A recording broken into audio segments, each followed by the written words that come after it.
हम लोग आज क्या डिस्कस करेंगे? मॉडल सेट वन का। किसका? मैथ का। किसका? मैथ का। सवाल जो पूछा जाता है आपका एग्जाम का जो पैटर्न होता है वो तीन भाग में बांटा गया है। कितने भाग में बांटा गया है? तीन भाग में बांटा गया है। पहला होता है वस्तुनिष्ठ प्रश्न। क्या होता है? वस्तुनिष्ठ प्रश्न होता है, ठीक है। और दूसरा होता है लघु उत्तरीय। क्या होता है? लघु उत्तरीय। और उसके बाद होता है दीर्घ उत्तरीय। क्या होता है? दीर्घ उत्तरीय। ये तीन टाइप का सवाल आप लोगों के एग्जाम में पूछा जाता है। ये 1 नंबर का है। कितने नंबर का है ये? 1 नंबर का। ये 2 नंबर का। और ये 5 नंबर का सवाल होता है, ठीक है ना। कितने नंबर का सवाल होता है ये? 5 नंबर का सवाल होता है हमारा, ठीक है। 5 नंबर का सवाल होता है। ये 2 नंबर में ही पूछा जाता है। आपका जो शॉर्ट क्वेश्चन है हमारा, ये लघु उत्तरीय प्रश्न जो है हमारा, ये कितने नंबर में पूछा जाता है? 2 नंबर में पूछा जाता है शॉर्ट क्वेश्चन। चलिए, क्या है ये? शॉर्ट क्वेश्चन हमारा 2 नंबर में पूछा जाता है। क्या किया जाता है? 2 नंबर में पूछा जाता है। इसमें मिनिमम 30 सवाल दिया जाता है, जिसमें से बोला जाता है आपको कि आप इसमें से 15 गो सवाल आप पसंद करके क्या कर सकते हैं? हल कर सकते हैं। कितना सवाल पसंद करके हल कर सकते हैं? 15 सवाल। मतलब 30 क्वेश्चन दिया हुआ होता है आपका, और उसमें हल कितना करना होता है? 15। कितना हल करना होता है? 15 सवाल आपको हल करना होता है। तो सवाल आपका तो इस बोर्ड पे हम उत्तर निकालना हो तो क्या करते हैं? अल्फा प्लस बीटा बराबर माइनस बी बटे ए। और गुणनफल निकालने के लिए अल्फा इंटू बीटा सी बटे ए। यही होता है फार्मूला। ये क्या होता है? योग का ये वाला फार्मूला हो गया। मतलब कि गुणनफल का अगर योग निकालने के लिए बोलेगा तो ये वाला लगाएंगे। अगर आपका द्विघात समीकरण का गुणनफल निकालने के लिए बोलेगा तो ये वाला फार्मूला हम अप्लाई करेंगे। आप लोग को पता है कि इसको अप्लाई कैसे करते हैं? द्विघात समीकरण होता कौन है? ए एक्स का square plus b x plus c बराबर 0। यही होता है ना पैटर्न द्विघात समीकरण का। यही ना द्विघात समीकरण है कि जो एक्स स्क्वायर होगा उसके साथ कोई अचर पद लगा हुआ हो, एक्स के साथ कोई अचर पद लगा हुआ हो, और एक अकेला जो कांस्टेंट टर्म होगा जिसको अचर पद बोलेंगे, 1 2 3 4 5 ये अचर पद हो गया, वो लगा हुआ होता है। तो ये इक्वेशन जो आपका पहला वाला है, द्विघात बहुपद 2x का स्क्वायर माइनस 8x प्लस 6, इसका बोल रहा है आपको शून्यक और योगफल निकालने, सॉरी शून्यक कहते हैं, योगफल और गुणनफल निकालने के लिए बोल रहा है इसका। तो इसका हमको योगफल निकालना है। तो योगफल में क्या निकलेगा? Alpha plus beta. Alpha plus beta का फॉर्मूला क्या? माइनस बी बटे ए। तो बताइए इसमें बी कौन है? इसके अंदर बी कौन है? 8 माइनस 8। बोल क्या रहा है? माइनस बी बटे ए। तो अल्फा प्लस बीटा बराबर माइनस बी बटे ए, इसीलिए माइनस बी के जगह पे आ गया माइनस, ये माइनस पहले से है फॉर्मूला में, और ये 8 का माइनस आया इसमें, बटे ए। ए कौन है हमारा? 2। ये वाला माइनस ये वाला माइनस जुड़ के कितना हो गया? प्लस 2 चौके 8 बराबर अल्फा प्लस बीटा बराबर योग, मतलब कि द्विघात समीकरण का योगफल निकला आपका कितना? 4। अब निकालना है गुणनफल। क्या निकालना है आप? गुणनफल। देखिए अल्फा इंटू बीटा, क्या निकालेंगे? Alpha into beta. तो अल्फा इंटू बीटा क्या है? सी बटे ए। क्या है? सी बटे ए। तो कितना? सी कितना हमारा? 2, सॉरी से कि 6, सी कितना? 6, और ए कितना? 2। तो 2 तिया 6, तो कितना हो गया? 3। तो योगफल कितना? 4, और गुणनफल कितना? 3। बात समझ में आया? तो ये हो गया पहला का। इसमें इतना सा बनाइएगा, आपको 2 नंबर मिलेगा। आपको यहाँ से बनाना है, ये सब नहीं लिखना है आपको, इतना सा बनाना है। इतना सा बनाने का कितना नंबर मिलेगा? 2 नंबर मिलेगा। अब देखिए दूसरा नंबर सवाल में आपको बोल रहा है क्या? शून्यक निकालने के लिए। क्या बोल रहा है? शून्यक निकालने के लिए। देखिए सवाल क्या दिया है आपका? 4x का स्क्वायर माइनस 3, इनका बोल रहा है शून्यक निकालने के लिए। याद कीजिए, आपको शून्यक निकालने के लिए हम बताए थे, और उसमें यह बताए थे कि किसी का भी शून्यक निकालने के लिए बोले तो उसको बराबर 0 मानना है। क्या करना है? बराबर 0 मानना है। तो मानिए इसको बराबर 0। 4x स्क्वायर माइनस 3 बराबर 0। तो 4x का स्क्वायर बराबर 3, तो एक्स स्क्वायर बराबर 3/4। तो x बराबर √3/4। बोलिए हो जाएगा ये? सॉरी 4।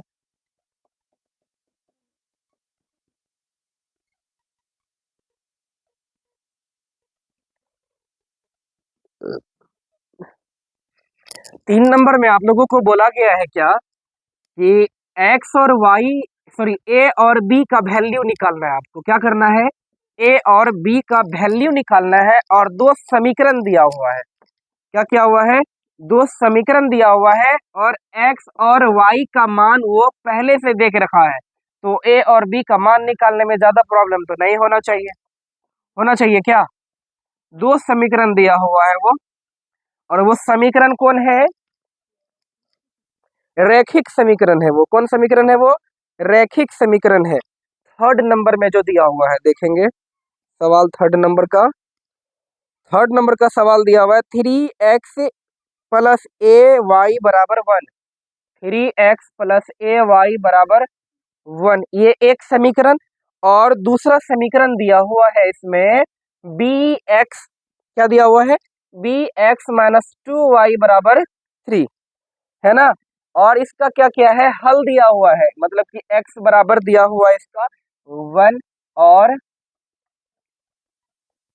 और y बराबर दिया हुआ है 2। कितना दिया हुआ है, y बराबर दिया हुआ है कितना, 2। तो बोल रहा है क्या, ए बी का मान निकाले, ए और बी का मान निकाले, ए और बी का मान निकाले, ये आपको क्या कर रहा है, बोल रहा है। ए और बी का आपको मान निकालने के लिए बोल रहा है। तो चलिए अब कैसे निकालेंगे ए और बी का मान। यहाँ पर पहले तो आप ये बात समझ जाइए, एक्स और वाई का मान आपको दिया हुआ है। अब समीकरण को देखिए एक बार, यहाँ x, यहाँ y और यहाँ पर a है। तो किसी का भी वैल्यू निकालने के लिए आप लोग को तो हम बताए थे ना, जब बीज गणित पढ़ा रहे थे आप लोग को बताए थे कि किसी भी इक्वेशन का अगर वैल्यू, मतलब कि कोई सा भी वेरिएबल टर्म का अगर वैल्यू निकालना हो तो सिंपल मेथड है, उसको आप अकेला कर दीजिए, उसका वैल्यू निकल गया, उसका वैल्यू क्या हो गया, निकल गया। तो यहाँ पर भी वही करेंगे, हमको दिया हुआ है ना, एक्स और वाई का मान दिया हुआ है, तो यहाँ क्या करेंगे हम, चूंकि 3x प्लस ए वाई बराबर 1, जबकि जबकि x और y बराबर कितना दिया हुआ है, x और y बराबर क्रमशः कितना, 1 और 2 है। इसीलिए 3 इंटू एक्स का वैल्यू कितना, 1, एक्स का वैल्यू कितना, 1 प्लस ए गुना वाई का वैल्यू कितना, 2 बराबर 1। 3 एकम 3 प्लस 2a बराबर 1। तो यहाँ देखिए कितना हो गया, 2a, ये 3 जाएगा इधर, कितना होगा माइनस, ये 3 प्लस में है ना, इधर इधर आके किस में होगा, -1 -3। तो a बराबर 2/2, -2/2 बराबर कितना हो गया, -1। a बराबर कितना हो गया, -1। दूसरा समीकरण लीजिए अब, ये वाला bx -2y बराबर 3, b इंटू 1 -2 गुना 2 बराबर 3, यही ना। तो b का b, 2 दूनी 4, 2 दूनी कितना, 2 दूनी यहाँ गुना है तो 2 दूनी -4 बराबर 3। तो b बराबर 3 प्लस 4 बराबर 7। चौथा नंबर पे चलते हैं आप लोगों का, और चौथा नंबर पे आपका दिया हुआ है भाग, जो हमको लगता नहीं कि आपको बताना होगा। देख लेते हैं एक बार, भाग दिया हुआ है चौथा नंबर पे, जो लग नहीं रहा है कि आप लोगों को बताना होगा हमको, है ना। 4 नंबर में आपका सवाल दिया है, अरे यार खुलना, 4 नंबर में दिया है 4x का स्क्वायर प्लस 5x प्लस 2 को x प्लस 3 से भाग। बोलिए बताना होगा, एकदम नहीं बताना होगा। चलिए 5 नंबर में यूक्लिड विभाजन एल्गोरिथ्म दिया हुआ है। 5 नंबर में 5 नंबर में क्या दिया है, यूक्लिड विभाजन एल्गोरिथ्म का प्रयोग कर 135 और 225 ज्ञात करें। 135 और 225 को क्या करना है, यूक्लिड विभाजन एल्गोरिथ्म से क्या करना है, आपको ज्ञात करना है। तो आप लोग को याद है कि नहीं है, 100, ये क्या कहते हैं, यूक्लिड विभाजन एल्गोरिथ्म, मोसो देना पड़ता है, महत्तम समापवर्तक, तो बड़ा वाला को लिखा जाता है बीच में, भाग लगाएंगे किससे, 135। याद आया, कुछ याद आ गया ना, इन लोग को याद लगता नहीं आया है। 5 5 का 0 आ गया ना, 9 3 12, समझ में आ गया। फिर क्या करना पड़ता है, इधर उसका विवेचना करना पड़ता है कि हाँ इसको कैसे कैसे क्या क्या किए हैं। समझ में याद आया कि नहीं आया कि बताना होगा? हो जाएगा ना?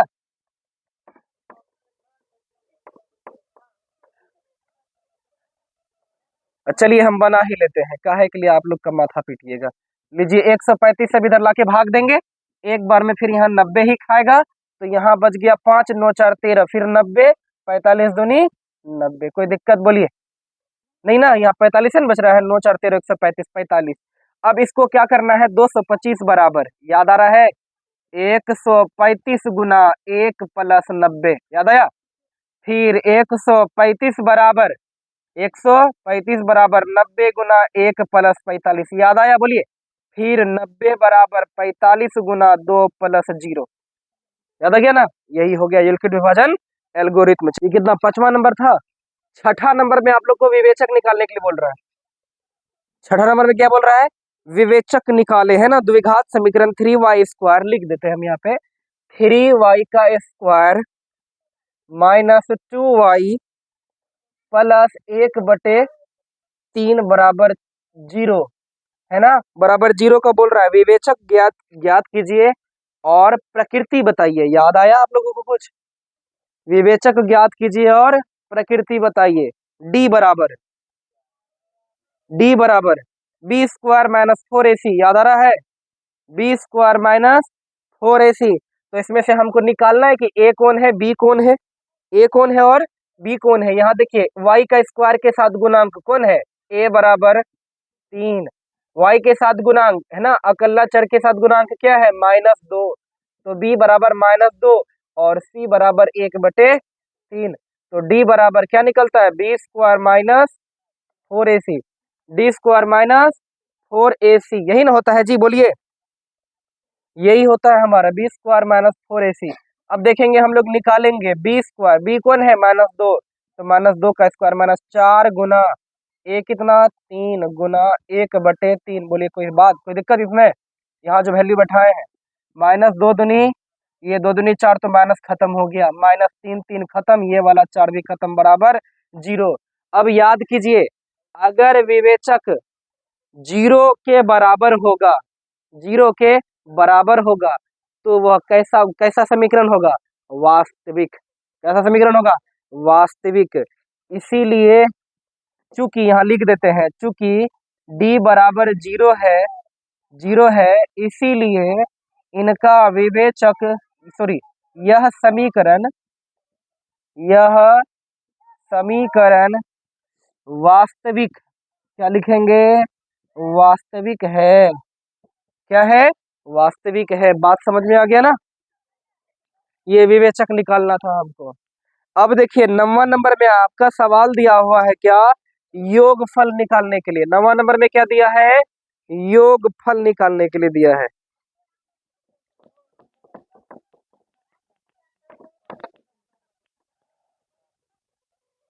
सॉरी 8वां नंबर होगा, इठो 7 है ना, 7, ये तो 7 था शायद, ये 6 ही था, ये 7। चलिए ये 7 हो गया। तो 7 में दिया हुआ है सवाल आपका 2 + 7 + 12 plus dot dot dot plus 122 का योगफल ज्ञात करे, का योगफल ज्ञात करे। बोलिए हो जाएगा ना? योगफल ज्ञात करे, ये सब सवाल तो छूटना नहीं चाहिए आप लोगों का। छूट जाएगा क्या? एकदम नहीं छूटना चाहिए। योगफल निकालने के लिए किन किन चीजों की जरूरत पड़ती है, पहले टोटल कितना पद का योगफल निकालना है, मतलब कि n चाहिए। क्या चाहिए, n चाहिए। और क्या चाहिए, d चाहिए और a चाहिए, और कुछ नहीं। इतना सा चीज अगर पता चल गया तो हम लोग निकाल लेंगे। तो यहाँ फिलहाल n बराबर वाट है, अंतिम पद दिया हुआ है a n बराबर दिया हुआ है 122। अंतिम पद क्या दिया हुआ है, 122। तो टोटल पदों की संख्या हमको निकालना होगा। टोटल पदों की संख्या हमको क्या करना होगा, निकालना होगा। d बराबर पता चल रहा है 5 और a बराबर पता चल रहा है कितना, 2। तो पहले अंतिम पद निकालिए। a n बराबर दिया हुआ है 122, a + n - 1 इंटू d बराबर 122। फॉर्मूला याद है ना आप लोगों को? तो a पहला पद है कितना, 2। Plus n minus 1 into D. D कितना हमारा 5 बराबर 122। बोलिए ना, 2 प्लस 5n-5 बराबर 122। आपको बोला है योगफल निकालने के लिए। आपका योगफल का फॉर्मूला Sn, यही बोलना चाह रहे हैं ना कि आपका योगफल का फॉर्मूला होता है Sn। तो Sn बराबर होता है n/2 2a plus n minus 1 into D. होता है ना ये। आपको क्या n पता है? कितना पद का आपको योगफल निकालना है, यह आपको पता है? नहीं पता है। इसमें पता है क्या? नहीं पता है। तो आपको n पहले ज्ञात करना होगा ना। ये जो हम लिखे an बराबर 122, ये तो अंतिम पद है, पदों की संख्या नहीं दिया हुआ है। और ऐसा न निकालने के लिए पदों की संख्या का जरूरत होता है। ऐसा न निकालने के लिए पदों की संख्या का जरूरत होता है। अगर हमको पदों की संख्या प्राप्त नहीं है तो हम लोग Sn नहीं निकाल पाएंगे। बात समझ में आया अब? तो इसीलिए हम n निकाल रहे हैं, और कोई जरूरत नहीं है हमको n निकालने का। बात समझ में आ गया ना? तो देखिए यहाँ 5 में से 2 जाएगा, कितना बचेगा? 3। कितना बचेगा? 3 बचेगा।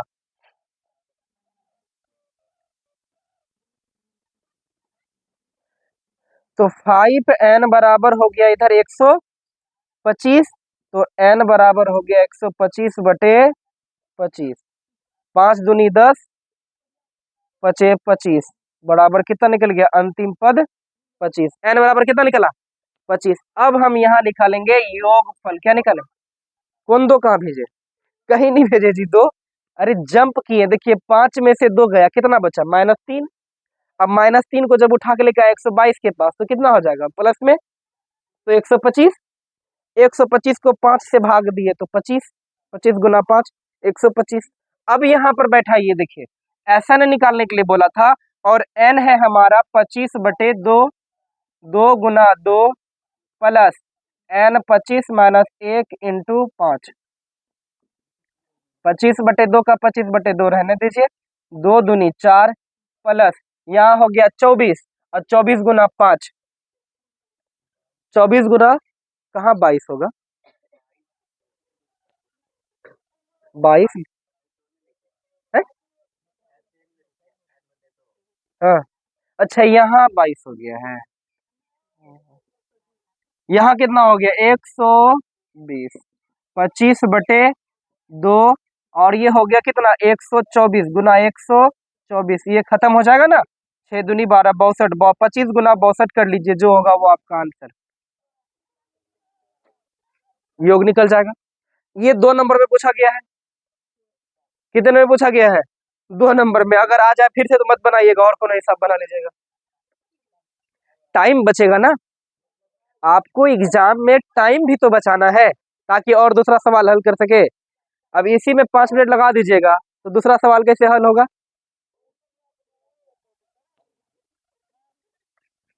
आपको एग्जाम में टाइम भी बचाना है। आपको इस बात पे भी ध्यान देना है कि हम मेरा टाइम भी बचे, ताकि आप सब सवाल को हल कर सके।